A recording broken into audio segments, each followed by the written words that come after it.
गुरुवे गौरचंद्राय राधिकायस्तदालय कृष्णाय कृष्ण भक्ताय तद्भक्ताय नमो नमो। পুঁই শাকটা অনেক সাধক সাধিকাগণ সেবা করেন না। এর শাস্ত্র যুক্তিসঙ্গত কারণটি হচ্ছে এই যে একসময় স্বর্গের অপ্সরাগণ একটি আচ্ছাদিত জায়গায়, ঘেরা জায়গায় তারা বিবস্ত্র অবস্থায় স্নান করছিল। এই মুহূর্তে উপর থেকে উড়ে যায় একজন অসুর।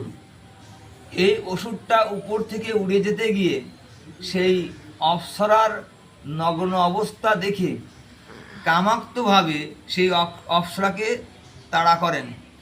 সেই অপ্সরাকে তাড়া করেন আর অপ্সরা সেখান থেকে ছুটে পালান। ওই মুহূর্তে ওই কামাক্ত অসুরের বীর্য মাটিতে পড়ে, আর এই কামাক্ষ অসুরের বীর্য থেকে ওই পুঁই শাক গাছের সৃষ্টি হয়। সেই কারণেই অনেক সাধক সাধিকাগণ এই পুঁই শাকটি ভগবানের সেবায় দেন না এবং নিজেরাও সেবা নেন না। কিন্তু শাস্ত্র যুক্তি অনুসারে সেবা যে করা যাবে না এরকম সিদ্ধান্ত শাস্ত্রে নাই, কিন্তু একটা ঘৃণা জন্মায় যাদের মনে, তারা এই কারণেই এই পুঁই শাক সেবা করেন না। বলো রাধে রাধে।